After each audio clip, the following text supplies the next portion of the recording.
Hello दोस्तों, तो मैं विशाल यादव स्वागत करता हूं आपके अपने विशाल लर्निंग एकेडमी पर। तो चलिए आज हम देखने वाले हैं केमिस्ट्री में चैप्टर नंबर 1 क्वथनांक का यूनियन देखेंगे। इससे पहले जो भी टॉपिक है वो हम कर चुके हैं। यदि आप नहीं देखे हैं तो जाकर विशाल लर्निंग एकेडमी चैनल पर देख सकते हैं। तो चलिए देख लें क्वथनांक का यूनियन। तो क्वथनांक का यूनियन देखिए, एक परीक्षा की दृष्टि से सबसे मोस्ट इंपोर्टेंट टॉपिक है। इसमें क्या क्या परीक्षाओं में पूछे जाते हैं, कैसे कैसे बनाकर पूछा जाता है क्वेश्चन, वो हम आज सभी क्वेश्चन डिस्कस कर लेंगे। इससे बाहर कोई भी क्वथनांक का यूनियन कोई भी क्वेश्चन आएगा आप बाहर नहीं जाएगा। इससे बाहर कोई भी क्वथनांक का यूनियन से क्वेश्चन बाहर नहीं जाएगा। सभी हम जो भी क्वेश्चन परीक्षा में आते हैं क्वथनांक का यूनियन से, हम सभी क्वेश्चन डिस्कस करेंगे इसमें। तो चलिए स्टार्ट करते हैं अपनी इस क्लास को।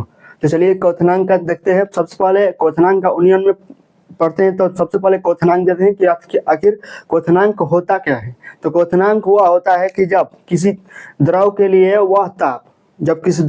वह ताप जिससे उस द्रव का वाष्प दाब वायुमंडलीय दाब के बराबर हो जाता है, तो उस ताप को ही हम क्या कहते हैं, क्वथनांक कहते हैं। समझिए क्या कहता है, किसी द्रव का क्वथनांक, जिससे कोई हमारे पास द्रव है, उस द्रव का क्वथनांक वह ताप है, यानी ताप है।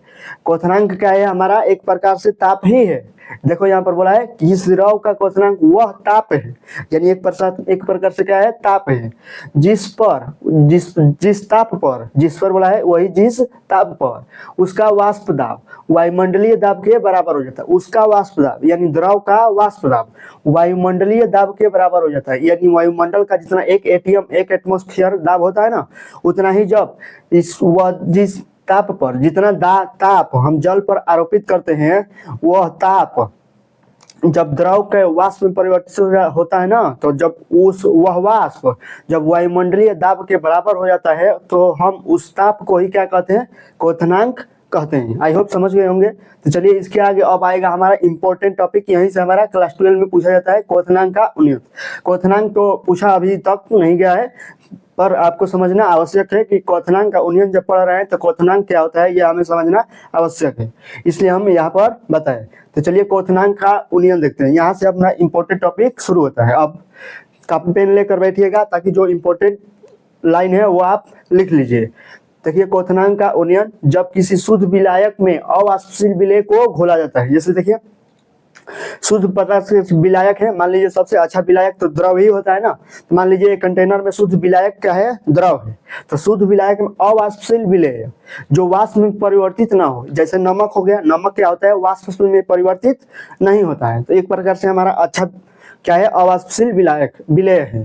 तो जब वाष्प विलायक में क्या, जब अवाष्पशील विलेय को विलायक में मिलाया जाता है, तो जो क्वथनांक में वृद्धि होती है उसे ही हम क्या कहते हैं, नॉर्मल कहते हैं, क्वथनांक का यूनियन कहते हैं।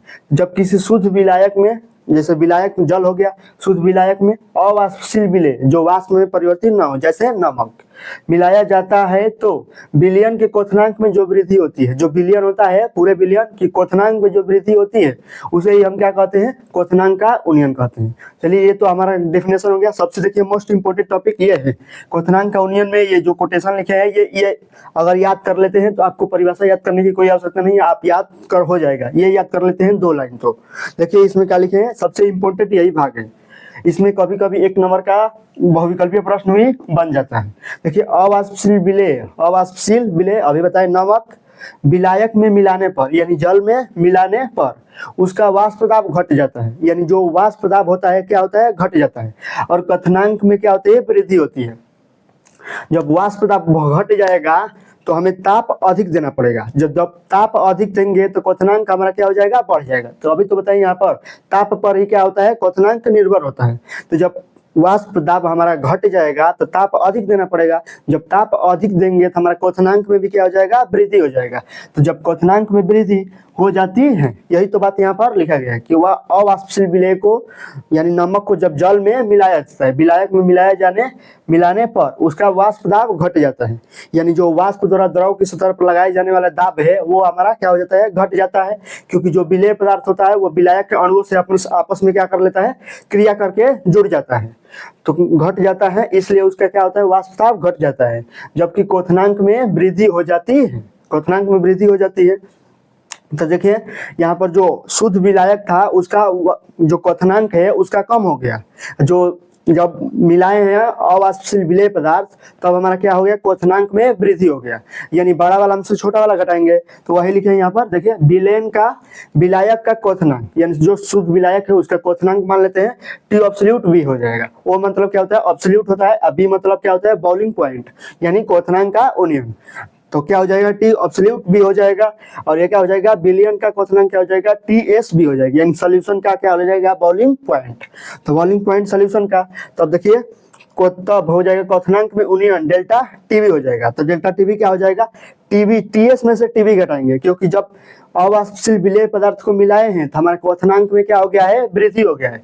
अवाष्पशील विलेय पदार्थ को जब मिलाए हैं तो क्या हो गया, क्वथनांक में वृद्धि हो गया और वाष्प दाब घट गया है। जब क्वथनांक में वृद्धि हो जाएगा यानी बिलियन बन गया, जब उस बिलियन के क्वथनांक में क्या हो गया, वृद्धि हो गया, यानी बिलियन के क्वथनांक में जब वृद्धि होगा तो बिलियन के क्वथनांक में से शुद्ध विलायक का क्वथनांक घटा देंगे तो हमारा क्या हो जाएगा, क्वथनांक में उन्नयन, यानी क्वथनांक में कितनी वृद्धि हुई है वो हमारा प्राप्त हो जाएगा। यानी जो बिलियन का क्वथनांक है, संपूर्ण रूप से जो बिलियन बना है उसका क्वथनांक, और जो पहले से जो विलायक है शुद्ध विलायक उसके क्वथनांक को जब घटा देंगे तो ये हमें मालूम चल जाएगा कि क्वथनांक में जब विलेय पदार्थ को मिलाए हैं तो कितनी वृद्धि हुई है।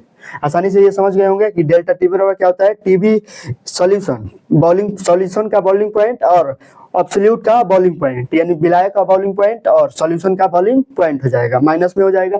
देखिए बहुत लोग यहाँ पर क्या करते हैं, T absolute B minus T S कर देते हैं, वो देखिए गलत हो जाता है, ये इधर कर देते हैं और ये इधर कर देते हैं, कभी ऐसा नहीं होता है, हमेशा टीएस जो होता है वो पहले होता है और टीबी क्या होता है, माइनस में होती है। तो टीबी माइनस में होती है और टीएस क्या होता है, प्लस में होता है। इसको ध्यान रखिएगा, यह माइनस का चिन्ह और टीबी कहाँ होगा और टीएस कहाँ होगा। ये बता चुके हैं कि क्वथनांक में वृद्धि हो जाती है जब विलेय पदार्थ को मिलाते हैं, यानी बिलियन बना है तो क्वथनांक में वृद्धि हुई है यानी अधिक हो गया है, तो अधिक वाला में हमेशा कम को घटाया जाता है। यह सबसे इंपॉर्टेंट है, यहाँ पर ध्यान दीजिएगा। सब तो आप याद कर लेंगे लेकिन यहीं पर डिस्टर्ब होगा तो ये याद कर लीजिएगा, ध्यान में दीजिएगा। और देखिए क्वथनांक, ओनियन एवं मोललता में संबंध, ये सबसे इंपॉर्टेंट टॉपिक है, इसी पर हमारा क्या होता है, न्यूमेरिकल आता है और इस पर भी हमें आता है। इस पर तो हमें इसी से रिलेटेड होता है, ये जो ये फार्मूला होता है ये इसी से रिलेटेड है। देखिए क्वथनांक, ओनियन एवं मोललता में संबंध क्या होता है, जो क्वथनांक का ओनियन होता है सीधे मोललता के क्या होता है, समानुपाती होता है। तब देखिए मोललता तो हम पढ़े ही हैं पहले से, तो कहोगे क्वथनांक का ओनियन डेल्टा टीबी और मोललता यानी एम स्मॉल एम हो जाएगा, तो क्या हो जाएगा, मोललता स्मॉल एम हो जाएगा। अब देखिए अब साइन जो समानुपाती का चिन्ह हटाएंगे तो क्या हो जाएगा, हमारा के भी आता है, के क्या होता है, बॉइलिंग पॉइंट, बी क्या होता है, बॉइलिंग पॉइंट, और के मतलब एक स्थिरांक होता है। तो डेल्टा टीबी बराबर के बी इंटू क्या हो जाएगा, एम हो जाएगा। और देखिए के बी क्या है, हमारा मोलल उन्नयन स्थिरांक, क्या है, मोलल उन्नयन स्थिरांक। चलिए इसको यहाँ से हटाते हैं, इसको लिख लेते हैं, के बी बराबर क्या है हमारा, के बी बराबर मोलल उन्नयन स्थिरांक। समझ आ गया होगा क्या है, मोलल उन्नयन स्थिरांक है हमारा के बी। तो यहाँ तक तो समझ आ गया। और चलिए इसके आगे चलेंगे। अब मोलल उन्नयन स्थिरांक कभी कभी पेपर में पूछा जाता है।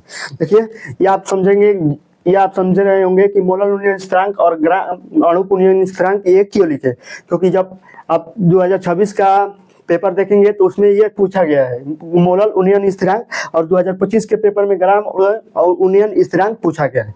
इसलिए हमें यह जानना आवश्यक है कि ग्राम और उन्नयन स्थिरांक और मोलल उन्नयन स्थिरांक क्या होता है। यह हमें मालूम नहीं है कि 26 में अभी आ सकता है, तो 26 में ये आया था और 25 में ये आया था, तो 27 में भी मालूम नहीं है कि आएगा कि नहीं, तो हमें पढ़ना आवश्यक है। तो चलिए पता नहीं आ भी जाए तो इसलिए हमें पढ़ना आवश्यक है। तो चलिए देखते हैं मोलल उन्नयन स्थिरांक। देखिए अभी बताएं मोलल उन्नयन स्थिरांक क्या होता है, के बी होता है, यानी यही क्या होता है हमारा मोलल उन्नयन स्थिरांक। इसी की परिभाषा हमें पूछ लिया गया था कि मोलल उन्नयन स्थिरांक 1 नंबर में पूछा गया था। तो आसान है, देखिए क्या है, जब 1 किलोग्राम शुद्ध विलायक में, अब इसमें बांड हो गया, क्या हो गया, 1 किलोग्राम ही लेना है शुद्ध विलायक, इसमें नहीं था, इसमें कितना भी शुद्ध विलायक लिया जा सकता था। और इसमें बताया कि जब 1 किलोग्राम शुद्ध विलायक में अवाष्पशील विलेय का 1 मोल घोला जाता है, यानी अवाष्पशील विलेय का कितना मोल, 1 मोल घोला जाता है, यानी अवाष्पशील वही NaCl हो जाएगा। तो अवाष्पशील विलेय पदार्थ का 1 मोल घोलने पर या घोला जाता है तो क्वथनांक में जो उन्नयन होता है, यानी क्वथनांक में जो वृद्धि होती है, अभी बताया कि जब विलेय पदार्थ को घोलेंगे तो क्वथनांक में क्या हो जाएगा, वृद्धि हो जाएगा, यानी क्वथनांक में उन्नयन को हम क्या कहते हैं, मोलल उन्नयन स्थिरांक कहते हैं। समझ में आ गया होगा। और देखिए यहाँ पर मोलल उन्नयन स्थिरांक को केबी से प्रदर्शित करते हैं, अभी यहाँ पर बताएं तो केबी बराबर हम क्या लिख सकते हैं, डेल्टा टीबी। देखिए केबी बराबर डेल्टा टीबी बटे ये क्या हो जाएगा, मोललता नीचे आ जाएगा। और देखिए मोललता को हम ये इस के रूप में लिखेंगे ना, तो केबी बराबर क्या हो जाएगा हमें, delta TB into MA into WB। तो delta TB into MA into WB हो जाएगा। अब बटे में क्या हो जाएगा, W इंटू 1000 हो जाएगा। देखिए जल के लिए सबसे इंपॉर्टेंट होता है ये जल के, हमेशा आपको जब 12 में है तो आपको हमेशा याद रखना है कि जल के लिए क्या होता है, केबी का मान हमेशा क्या होता है, 0.51 डिग्री सेंटीग्रेड प्रति मोलल होता है। ये कभी कभी परीक्षा में देता भी है, कभी कभी नहीं देता है, इसलिए हमें यह याद रखने में बहुत बेहतर रहेगा। तो याद कर लीजिएगा कि जल के लिए केबी का मान कितना होता है, 0.51 डिग्री सेंटीग्रेड प्रति मोलल। ये मालूम नहीं होता, कभी कभी पेपर में देता है और कभी कभी नहीं देता है, तो आप याद कर लीजिएगा। देखिए ग्राम अणु उन्नयन स्थिरांक पर आएंगे, तब ग्राम अणु उन्नयन स्थिरांक क्या होता है, मोलल उन्नयन स्थिरांक ही एक तरह से होता है। तो देखिए इसमें क्या था, 1 किलोग्राम था, 1 किलोग्राम था ना, अब इसमें क्या है 100 ग्राम लेंगे। उसमें क्या लिए थे, 1 किलोग्राम लिए थे, और इसमें क्या लेंगे 100 ग्राम लेंगे। तो 100 ग्राम विलायक में, 100 ग्राम विलायक में, अब उसमें क्या था 1 किलोग्राम विलायक था, अब इसमें क्या हो गया 100 ग्राम विलायक में अवाष्पशील विलेय पदार्थ का 1 मोल, इसमें भी अवाष्पशील जो विलेय पदार्थ है उसका 1 मोल ही घोलना पड़ेगा। इसमें भी 1 मोल था, इसमें भी 1 मोल, लेकिन इसमें जो विलायक था वो 1 किलोग्राम था, इसमें विलायक क्या है 100 ग्राम है। ये बस थोड़ा सा डिफरेंस है, ये याद रख लेंगे। यहाँ पर क्या है 1 किलोग्राम, यहाँ पर क्या है 100 ग्राम है। विलायक में अवाष्पशील विलेय पदार्थ का 1 मोल घोलने पर क्वथनांक में जो उन्नयन होता है उसे क्या कहते हैं, ग्राम अणु उन्नयन स्थिरांक कहते हैं। इसका भी जो फॉर्मूला है ये वाला है, इसका भी वही होगा। देखिए केबी बराबर डेल्टा टीबी बटा मोललता हो जाएगा, और यहाँ पर जब लिखेंगे तो delta TB into MA into WB बटे WA इंटू 100 हो जाएगा। यहाँ पर क्या हो जाएगा 1000 और यहाँ पर क्या हो जाएगा 100 हो जाएगा। ये याद रखिएगा आप कि जब ग्राम अणु उन्नयन स्थिरांक पूछे तो हम 100 ग्राम रखेंगे, और जब मोलल उन्नयन स्थिरांक पूछे तो 1 kg रखेंगे। ये इंपॉर्टेंट है, याद रखने योग्य है। अब देखिए यहाँ पर MA क्या है, MA क्या है, विलेय पदार्थ का अणु भार। अब भी मोललता आप तो पढ़ चुके होंगे, तो MA आपको पता होगा क्या है, MA विलेय पदार्थ का अणु भार है, और WB यानी B क्या है, विलायक का ग्राम में भार है, और W क्या है, विलेय का ग्राम में भार है। चलो इतना तो समझ में आ गया होगा। आई होप आपको सब कुछ समझ में आ गया। देखिए इसमें सबसे इम्पोर्टेंट क्या है, सबसे इम्पोर्टेंट आप क्वथनांक का उन्नयन देख सकते हैं, और अवाष्पशील विलेय विलायक को ये वाला कोटेशन जो है ये सबसे इम्पोर्टेंट है। सबसे इम्पोर्टेंट क्या है, ये कोटेशन है। उसके बाद जो ये फार्मूला है, ये फार्मूला इम्पोर्टेंट है, फार्मूला पर हमें न्यूमेरिकल बनता है। और जो क्वथनांक का उन्नयन ये तो इम्पोर्टेंट है, ये इम्पोर्टेंट है, सबसे इम्पोर्टेंट ये और ये कोटेशन 3 याद कर लीजिएगा इसमें। और ये तो आपको समझ जाना है ना, ये तो समझना है, इसमें 1 किलोग्राम, इसमें 100, बस ये समझ जाएंगे तो आप आसानी से लिख सकते हैं। आई होप आपको सब कुछ आसानी से समझ में आ गया होगा।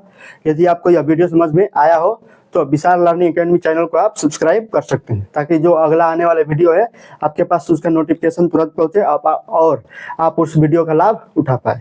तो चलिए आज के लिए इतना ही रहने देते हैं, फिर मिलते हैं किसी नेक्स्ट वीडियो में किसी नए टॉपिक के साथ। तो आज के लिए इतना ही, फिर मिलते हैं नेक्स्ट वीडियो में।